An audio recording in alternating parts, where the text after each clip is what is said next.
건강을 위한 똑똑한 첫걸음. KBS 1라디오 라디오 주치. 금요 건강 토크 시간입니다. 오늘은 호르몬에 대한 이야기를 하려고 하는데요. 이 호르몬이라는 것은 수면, 배변, 식욕, 감정 이렇게 몸의 다양한 기능을 조절하는 역할을 하고요. 또 호르몬이 제대로 분비돼야 건강한 상태 유지할 수 있다고 합니다. 자, 호르몬 분비가 적절하게 이루어질 수 있도록 도움을 주는 생활 습관까지 여러 가지 이야기 나눠볼 텐데요. 강북 삼성병원 가정의학과 박용우 교수님, 개그우먼 남정미 씨 두 분과 오늘도 함께하겠습니다. 어서 오세요. 네, 안녕하세요. 박용우입니다. 안녕하세요. 개그맨 남정미입니다. 네. 오늘 호르몬 이야기인데 호르몬 뭐 지금 말씀하신 대로 남성 호르몬, 여성 호르몬, 뭐 성장 호르몬 많이 들어는 봤는데 이게 어떤 건지 박용훈 교수님께서 좀 정리를 해주실까요? 일단 우리 정미 씨가 네. 지금 뭐 호르몬 얘기했잖아요. 네. 일반인들은 호르몬을 어떻게 생각할까 궁금하거든요. 딱 호르몬 그러면 어떤 생각이 호르몬. 나요? 호르몬 그냥 여자의 입장이고 저의 입장이면 딱 제일 처음에 2차 성징기 때 호르몬의 변화 때문에 여자는 생리 월경을 시작한다. 이거밖에 전 여성 호르몬이겠죠. 그러니까 제일 첫 번째 떠오르는 거는.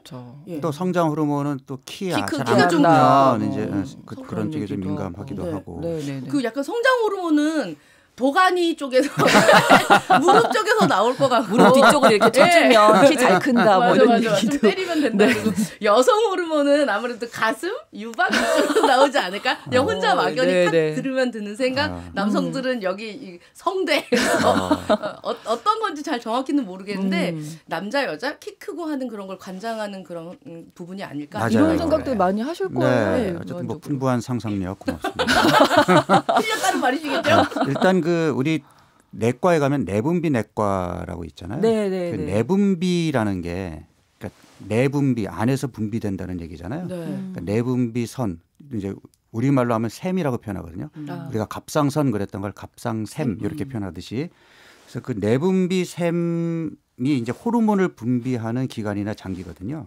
그래서 그 내분비샘의 각종 질병을 치료하는 곳이 내분비내과예요. 네. 그래서 내분비샘에서 분비되는 이 호르몬이 혈액을 타고 돌다가 이 호르몬하고 작용을 하는 이제 수용체라는 게 있어요. 그 수용체랑 딱 결합해 가지고 여러 가지 작용을 하는 것을 호르몬이라고 하거든요. 네. 그래서 지금 성장 호르몬은 도가니에 있는 건 아니고 뇌하수체라고 그러는 이제 뇌에서 호르몬을 분비하는 아주 중요한 기관인데 그 뇌하수체에서 나오죠. 그렇군요. 그럼 호르몬의 균형이 깨진다 이러면 뭐 우리 건강이 안 좋다 이런 얘기도 많이 하잖아요. 우리가 이제 가장 흔하게 보는 게 갱년기 장애잖아요. 네. 그러니까 이제 폐경이 되면 여성 호르몬의 분비가 갑자기 뚝 떨어지잖아요. 그러면서 나타나는 여러 가지 증상을 이제 폐경기 증후군, 갱년기 증상이라고 얘기하잖아요. 네. 이거는 여성들이 누구나 겪는 증상이고 또 이제 질병 쪽으로 가게 되면 우리 갑상샘 호르몬의 기능이 떨어져 있느냐, 기능이 과다해 있느냐에 따라서 뭐 이유 없이 살이 쭉쭉 빠진다든지 아니면 몸이 잘 붓고 추위를 탄다든지 이런 증상을 보일 수도 있고 또 성장 호르몬의 경우도 이제 성장 호르몬은 뭐 아이들의 성장에 굉장히 중요한 역할을 하는데 성장이 다 끝난 성인기에도 성장 호르몬은 계속 분비가 되거든요. 아, 그래요? 네, 계속 분비가 되지만 해마다 줄어들죠, 분비량이. 네, 그래서 이제 나이가 뭐 한 60 정도 되면 젊었을 때보다 한 반 이하로 분비량이 뚝 떨어지거든요. 네. 그래서 성장 호르몬이 이제 성장만 일으키는 것이 아니고 우리 몸의 근육을 만들고 또 체지방 연소에도 도움을 주니까 거꾸로 성장 호르몬의 분비가 줄어들게 되면 근육이 줄고 지방이 쌓이겠죠. 그래서 우리가 흔히 얘기하는 나이살의 원인이 되기도 하는 거죠. 그렇군요. 그러니까 호르몬은 그럼 균형을 맞추는 게 중요한 거군요. 그러니까 호르몬의 균형을 맞춘다라는 우리 몸은 늘 일정한 상태를 유지하고자 하는 항상성이라고 하는데 이 항상성에 아주 중요한 역할을 하는 것이 호르몬이죠. 그러니까 지금 있는 상태를 잘 유지할 수 있게끔 도와주는 건데 이 균형이 깨지면 항상성이 깨지면서 이제 질병 여러 가지 문제들이 생기겠죠. 자, 호르몬 종류도 다양할 텐데요. 오늘은 비만에 불러올 수 있는 호르몬에 대해서 집중적으로 좀 이야기 나눠보겠습니다. 대표적으로 어떤 게 있을까요?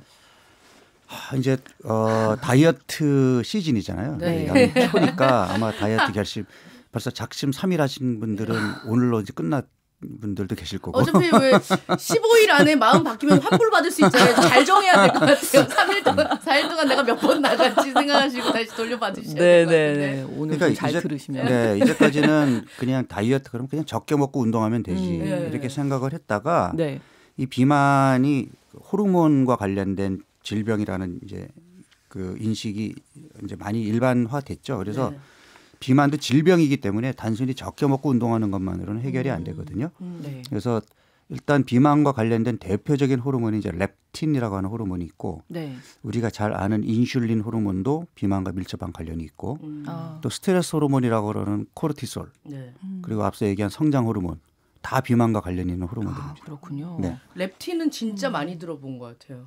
네. 뭐 이제 뭐 배가 너무 뭐 이제 많이 많이 먹어도 배부른 걸 못 느낀다 그러면 뭐 너 렙틴 호르몬 때문이 아닌가 뭐 이런 펙틴 뭐 약간 이런 류의 얘기들이 굉장히 말씀은 알긴 아는데 참 정확하게 이제 어설프게 설명하기는 참 힘들어. 알려주세요 정확하게. 그래서 교수님이 네. 필요합니다. 사실 우리가 그러니까 보면은 때가 되면 배가 고프고 네. 이제 음식을 먹으면 포만감이 생기고 네. 또 어느 정도 시간이 지나면 또 배가 고프고 그러니까 이러한 식욕과 포만감에 관여하는 호르몬들이 굉장히 많아요. 굉장히 많은데 그중에 첫 번째 대표적인 게 이제 렙틴 호르몬인데 네. 렙틴 호르몬은 좀 쉽게 표현하면 식욕 억제 호르몬이라고 이해하시면 돼요. 그러면 렙틴과 그 반대쪽에 식욕을 자극하는 호르몬 중에 대표적인 게 그렐린이라는 영화 제목 아닙니다. 그렘린이요?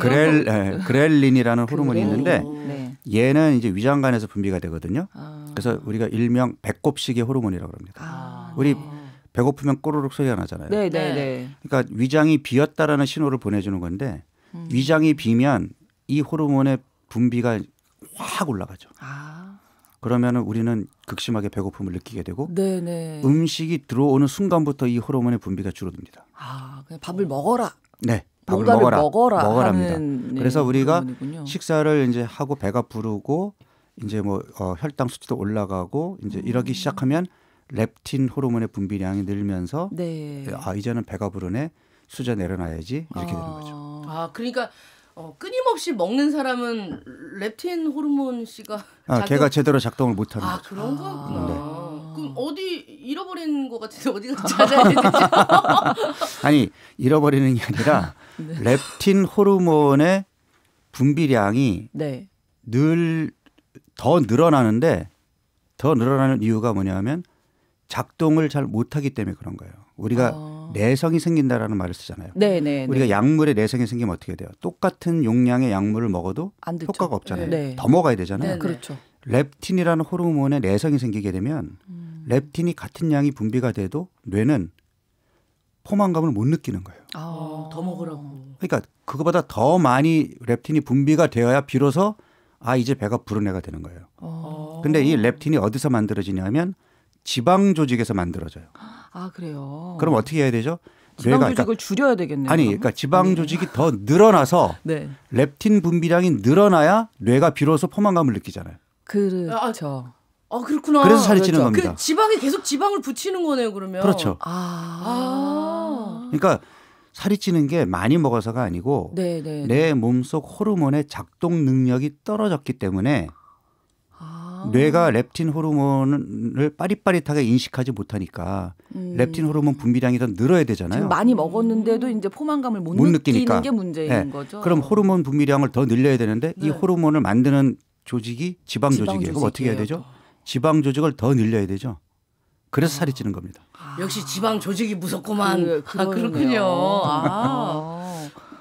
그러면 이게 렙틴 호르몬 분비를 좀 잘 하도록 해야 되겠는데요? 그렇죠. 네. 그래서 그래야 포만감을 느끼고 맞습니다. 수준을 놓을 수 있으니까. 네, 그러니까 비만의 치료, 그러니까 살을 뺀 우리가 다이어트를 한다는 것이 네. 무조건 적게 먹는다가 아니고 네. 렙틴 호르몬의 내성을 예전 수준으로 다시 정상화시킨다가 네, 네, 네. 다이어트의 시작이거든요. 그러려면 어떻게 해야 되나요? 갑자기 확 들어오면은 자 렙틴 저는 항상 결론이 중요해서 과정은 필요 없어요. 궁금해갖고. 그러니까 렙틴 호르몬의 내성이 왜 생겼는지를 찾아야 되겠죠. 그렇죠. 원인을 알아야. 원인을 알아야 되잖아요. 네. 근데 렙틴 호르몬의 내성을 일으키는 중요한 호르몬이 또 두 가지가 있습니다. 네. 그게 인슐린 호르몬과 코르티솔이에요. 스트레스 호르몬. 그러니까 인슐린 호르몬도 내성이 생기거든요. 네. 그래서 네. 인슐린 호르몬이 내성이 생기는 걸 인슐린 저항성이라고 그러는데 인슐린 저항성이 이제 당뇨의 시작이죠. 그렇죠. 인슐린 저항성이 해결이 안 되면 당뇨로 가게 되는 거거든요. 그렇습니다. 인슐린 저항성과 렙틴 저항성은 사촌지간입니다. 그러니까 인슐린 저항성이 있으면 렙틴 저항성이 심해지고 렙틴 네. 저항성이 있으면 인슐린 저항성이 심해지고 그러니까 보통 보면은 살이 찌면 당 조절이 안 되고 당 조절이 안 되면 살이 잘 안 빠지고 다 엮여요. 그냥 엮이면서 당뇨로 가는 거거든요. 그러네요. 그래서 렙틴을 망가뜨리는 렙틴의 내성을 일으키는 가장 큰 요인은 인슐린 저항성이고요. 또 하나가 스트레스 호르몬이에요. 스트레스. 네, 스트레스 호르몬은 올라갔다가 스트레스 반응이 종료되면 다시 떨어져야 되거든요. 그런데 현대인들은 스트레스 호르몬이 올라갔는데 네. 떨어질 틈을 주지 않고 계속 지속적으로 스트레스를 받고 있어요. 네, 네, 네. 그럼 스트레스 호르몬이 계속 올라가 있게 되면 이게 렙틴 호르몬의 작동 능력을 떨어뜨리는 원인이 돼요. 그래서 사실 우리가 비만의 원인을 얘기할 때 탄수화물의 과잉 섭취, 스트레스를 많이 얘기하잖아요. 네. 이게 다 호르몬이잖아요. 그러네요. 스트레스를 지속적으로 받으니까 코르티솔 호르몬이 계속 올라가 있고 탄수화물을 과잉 섭취하니까 인슐린이 계속 올라가 있으면서 인슐린이 피로해지고 인슐린 내성, 인슐린 저항성이 생기고 그러다 보니 렙틴 호르몬이 작동을 못하고 작동을 못하니까 계속 먹게 뇌는 되고. 체지방량을 늘려야만 그렇죠. 렙틴 호르몬 분비량이 늘어나서 그거를 비로소 이 정도 분비가 돼야 정상이야라고 착각하게 되는 거죠. 그렇죠. 그러니까 살을 못 빼는 거예요. 몸의 세팅이 바뀌어버렸기 때문에. 그렇군요. 그러면 그거 이제 정상으로 돌리는 게 가장 중요한 일이겠네요. 그러니까 호르몬의 기능을 회복시켜야 되는데. 그래서 호르몬 중요하네요. 네, 호르몬이 네. 그래서 아주 중요한 거죠. 네, 앞서 네. 이제 호르몬의 균형, 불균형을 얘기한 게 네. 특정 호르몬이 지나치게 과잉 분비가 된다든지 이러면은 이게 우리 몸에 간 공장, 갑상샘 공장, 췌장 공장 이런 공장들이 서로 유기적으로 엮여 있는데 네. 어느 한 공장이 무너지니까 연쇄적으로 다른 그렇죠. 공장들이 영향을 받는 거예요. 계속 악순환이 되는 그렇습니다. 거죠. 네. 그러면 천천히 먹으면 네. 그 천천히 먹으면 살 안 찐다 이런 얘기 많잖아요. 그것도 이제 렙틴 호르몬이랑 엮어서 설명할 수 있는 거죠.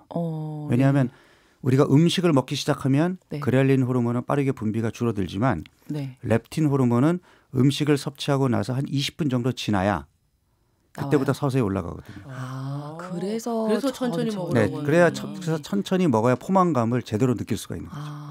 그러니까 급하게 먹으면 네. 과식하고 나서 배가 부른데 이건 배가 부른 정도가 아니라 목에 찰 정도로 많이 맞아. 먹은 거죠. 금방 나올 것처럼.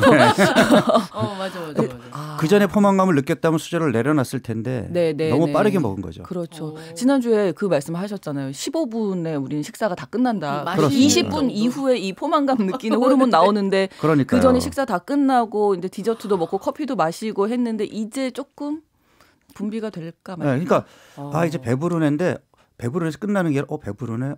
배가 거북하네. 속이 거북하네. 이렇게 돼 버리는 거죠. 그러니까 지금 렙틴 올라올 때쯤 매는 이제 숟가락 내려놔야 되는데 그 다음에 계속 다른 것들을 먹고 이미 있어가지고. 들어가 있어요. 네, 그러니까 이제 우리가 내 몸에서 나오는 신호에 귀를 기울여야 돼요. 사실은 배부르면 수저 내려놔야 되거든요. 네. 근데 이제 렙틴 호르몬과 그렐린 호르몬은 우리 몸의 생존, 그러니까 우리 몸이 살기 위해서 분비되는 호르몬이라면 얘네들보다 상위에서 노는 애들이 있어요. 어떤 걸까요? 분명히 뷔페에 가가지고 배불리 먹었단 말이에요. 네. 이거 비싼데 조금 더 먹어야 본전 뽑을 것 같아. 맞아. 이런 생각. 맞아. 그 다음에 이게 지나치는데 그 디저트 쫙 내려놓는 데서 보이는 티라미슈 케이크나 아니면 아이스크림에 눈이 딱 갔는데 예전에 저걸 먹었을 때의 행복했던 기억. 나 저 맛 아는데. 맞아요. 그러면 나는 이미 렙틴이 분비돼서 포만감을 느끼는데도 먹고 싶어서 내 발은 글로 간단 말이에요. 네. 이거는 우리 몸에 도파민이라든지 엔돌핀이라고 하는 또 다른 물질의 작용에 의한 거거든요. 근데 이런 호르몬들은 우리가 생존을 위해서 하는 렙틴 호르몬보다 더 상위에서 놀기 때문에 네. 이런 호르몬들이 강화되면 우리는 배가 불러도 탄수화물을 또 탐닉하게 되죠. 그렇죠. 이건 이제 중독의 단계로 가는 거죠. 그렇구나. 그러니까 중독을 또 일으키는 요인이 되기도 합니다. 여성분들이 디저트배 따로 있다는 게 맞아요. 이게 호르몬의 영향인 네, 맞습니다. 거네요. 네네. 그러면 배가 고플 때 지금 호르몬이 안 나와서 그런 거니까 그냥 내가 참을까? 안 먹으면 되나? 이런 그러니까 건 이제 어때요? 배가 고픈 신호가 왔을 네. 때에는 사실 먹어야죠. 먹어야 되는데 문제는 네.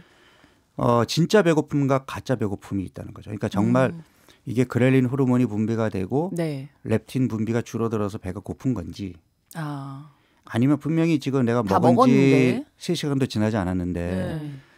상사한테 뭐 프로젝트 써놓은 혼나고. 혼나고 뭐 고객하고도 뭐가 좀 트러블이 생기고 짜증이 머리 끝까지 나서 뭐 달달한 게 땡기는데 뭐 먹을 거 없는데 찾는 거하고는 또 다른 거잖아요. 그러니까 진짜 배고픔과 가짜 배고픔을 구별을 해야 돼요. 네. 그래서 일단 내가 식사를 끝낸 지 3시간 이내에 뭔가 출출하면 네. 그때는 물을 마셔본다든지 아니면 밖에 나가서 좀 신선한 공기를 좀 쐬면서 좀 심호흡도 해보고 네. 그랬더니 뭐가 배고픈 신호가 없어졌네. 이거는 가짜 배고픔이죠. 근데 하셔야 맞아요. 돼요. 네. 맞아요. 그렇게 했는데도 불구하고 배가 고프면 그 전 끼니가 부실했던 거죠. 렙틴, 그렐린, 식욕과 관련된 그 호르몬이 또 하나 재밌는 게 예, 있는데 중요하네요. 술을 마시면 네. 렙틴 분비가 좀 줄어들어요. 오. 그래서 일반적으로 술을 마시면서 식사를 하면 술 없을 때보다 많이 먹게 됩니다. 그런 것 같아요. 그죠? 흔히 이제 우리가 안주도 많이 드시고 네, 중국집이나 이제 일식집에 네. 좀 비싼 데를 가면 네. 그 계속해서 음식들이 나오잖아요. 네네. 근데 저도 이제 실제로 제가 경험을 해본 건데 보통 그런 데 가면 처음부터 이제 좀 술잔이 오가거든요. 술을 마시면서 코스 메뉴를 먹으면 끝까지 다 먹습니다. 그런데 술을 없이 먹잖아요. 못 먹습니다. 마지막 코스는 못 먹습니다. 배가 불러서. 그게 진짜 그런 것 같아요. 뭐 친구 성원이랑 같이 둘이 가서 닭갈비집 가서 밥 먹고 아니면 고깃집 가서 밥 먹다가 난 먼저 밥 먹을 건데 성원이는 이따가 알았어. 그리고 이제 공깃밥 시켜서 먼저 먹고 술 한잔 하면서 그러면 끝나고 나고 제일 끝에 볶음밥 해주세요 이렇게 해놓고 먹잖아요. 성원이도 먹을 거야? 완전 또 먹죠. 시켜 또 먹고 끝까지 다 먹고 나오거든요. 맞아요. 예, 거의 이렇게 삭삭 긁어 먹어도 오늘 맛있게 먹었어 배불렀어 이렇게 이미 그 정도는 먹어야 이제 배가 부르죠. 그런데 그 렙틴 씨가 또 그때 안 나오셔서 계속 그렇게 먹게 그러니까 우리가 되셨군요. 이 했던 행동들이 호르몬 영향을 맞습니다. 엄청 많이 많이 받네요. 받고 있었던 그러니까 거네요. 우리의 어떤 행동뿐 아니라 감정 이런 데까지 다 관여하는 게 호르몬이거든요. 호르몬이 지시해서 하는 것들이 많았어요. 그렇습니다. 그 먹는 거 관련돼서 이제 렙틴, 그렐린 말씀해 주셨는데 아까 잠깐 얘기 나왔던 성장 호르몬 네. 또 비만을 불러올 수 있는 호르몬 네. 중에 또 성장 호르몬도 있다고요? 네네. 그러니까 앞서도 제가 나이살 얘기한 네네네. 것이 성장 호르몬이 이제 나이가 들면 들수록 점차 분비량이 줄어드는데 네. 우리가 성장 호르몬이 이제 분비가 왕성해지면 근육을 생성하고 체지방을 적극적으로 쓰는 몸이 되거든요. 근데 거꾸로 성장 호르몬 분비가 줄어드니까 반대 현상이 생기는 거죠. 근육량이 줄어들고 지방이 느는 거죠. 네, 네. 그러면 이제 성장 호르몬이 주니까 나이살 아까 말씀하셨던 것도 그렇고 네. 진짜 보면 나이가 들면서 원래 분비됐었던 양보다 줄어들어서 우리가 이제 나이살도 붙고 막 이런다고 보면 근데 이제 되는 건가요? 문제는 자 그러면 나이가 들면 모든 사람들이 다 근육량이 줄고 배가 나와 있느냐 아니잖아요. 또 그렇죠, 그건 그렇죠. 아니죠. 건강 관리를 잘 하시는 분들은 얼마든지 젊은 몸매를 잘 유지하고 있거든요. 예. 그러니까 성장 호르몬이 나이가 들면서 생리적으로는 줄어들지만 운동을 하면 자극을 받아서 늘어납니다. 네. 그래서 규칙적으로 운동을 하게 되면 네. 근육량을 유지하거나 오히려 더 키울 수가 있고요.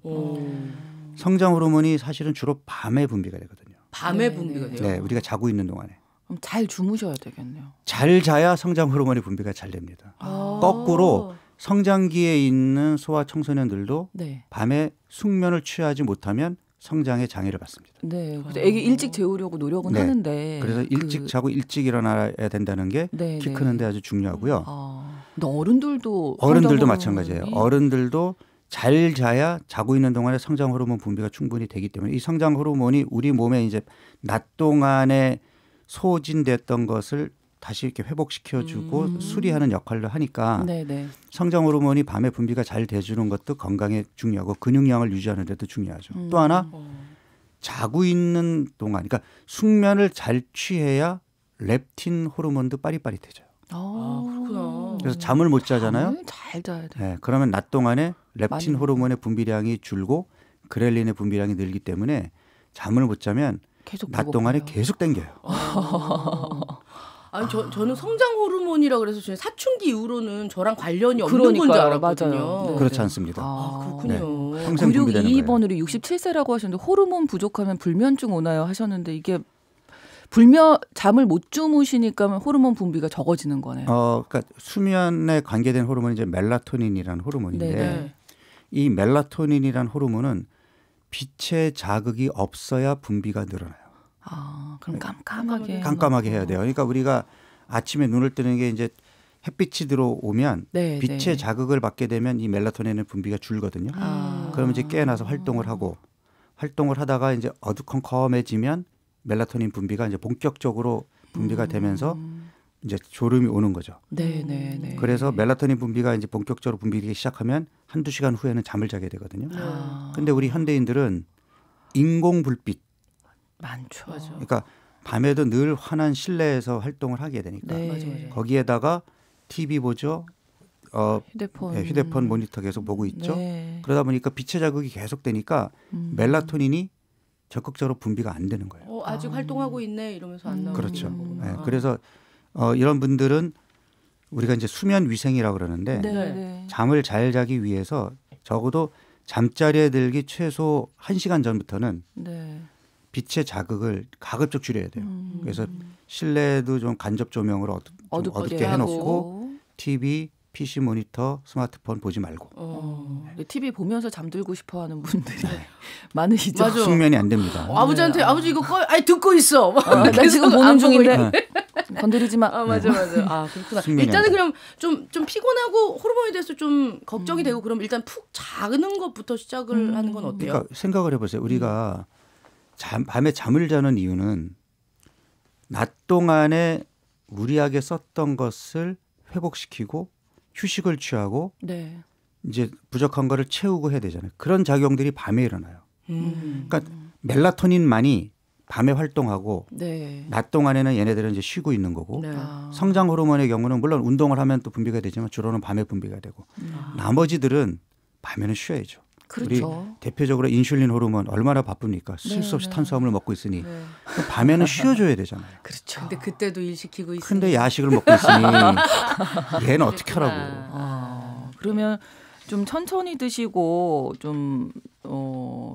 밤에는 드시지 마시고 그렇죠. 이런 것들이 그런 것들이 결국은 호르몬의 기능을 회복시켜 주니까 그렇게 하는 것만으로도 살이 빠지는데 우리가 그러니까 이제 앞서도 다이어트 얘기를 할 때 제가 무조건 적게 먹고 운동하는 것이 능사가 아니라고 얘기한 게 호르몬을 이해하면 이 호르몬을 개선시켜야 내 몸이 알아서 살을 빠지는데 이게 거기에 숙면도 들어가죠. 야식 피해야죠.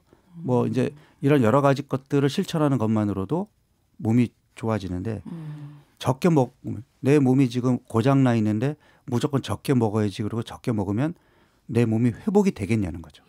그러네요. 네. 정말요. 그러니까 처음에 시작하면서 남정미 씨가 호르몬은 그 남성 호르몬, 여성 호르몬 이런 거 얘기하셨는데 우리가 잠자고 밥 먹고 일어나고 이런 기초적인 생활 습관들이 다 호르몬의 영향이었다는 그렇죠. 게 그러니까 우리가 생체 리듬 그러니까 24시간을 주기로 우리 몸이 이제 계속 일정한 주기적으로 반복되는 이 생체 리듬도 결국은 호르몬에 의한 거죠. 그러니까 멜라토닌처럼 낮에는 쉬고 밤에 일하는 애들 또 코티졸 같은 스트레스 호르몬은 낮에 일하고 밤에 쉬고 인슐린도 마찬가지죠. 그러니까 이런 것들이 낮밤을 그러니까 이 환경의 낮밤과 내 몸의 낮밤이 일치하면 내 몸은 건강한 거고. 그러면 요거 지금 좀 호르몬부터 시작해서 내 몸을 다시 서클을 맞춰봐야겠다 하시는 분들은 얼마 정도 하면 그게 몸이 익숙해져서 돌아오게 되는 걸까요? 개인 차이가 있지만 우리 몸은 바뀐 환경에 적응하는데 보통 짧게는 2주에서 길게는 한 달 정도 걸리거든요. 그러니까 지금부터 뭔가 내 몸의 생체 리듬이 깨진 거를 회복시켜야지라고 생각해서 잠자리에 드는 시간, 일어나는 시간을 일정하게 하고 네. 식사 시간도 가급적 규칙적으로 하려고 애쓰고 하잖아요. 네. 네, 그러면 한 2, 3주 지나면 몸이 회복이 됩니다. 네. 요 1월 한 달 동안은 새해도 밝았으니까 그런 노력들 좀 하시고. 그러니까 다이어트 할 때 네. 무조건 적게 먹는다만 하지 마시고요. 네, 네, 네. 이런 생체 리듬도 좀 되찾을 생각하시고 그러네요. 내 몸속 호르몬의 기능을 회복시키려는 노력. 네. 네. 이게 중요한 포인트예요. 네. 작심삼일 10번 하면 생체를 찾을 수 있을 것 같아요. 그죠? 그렇게 또 말씀해 한 달 주시니까. 이렇게. 또 네. 쉬워 오늘 또 보이긴 새로운 합니다. 작심삼일 시작입니까? 그렇습니다. 몸의 신호에 귀를 기울이자 하는 말씀 네. 나눠주셨어요. 금요 건강 토크 강북 삼성병원 박용우 교수님, 개그우먼 남정미 씨 두 분과 함께했습니다. 고맙습니다. 네, 고맙습니다. 감사합니다.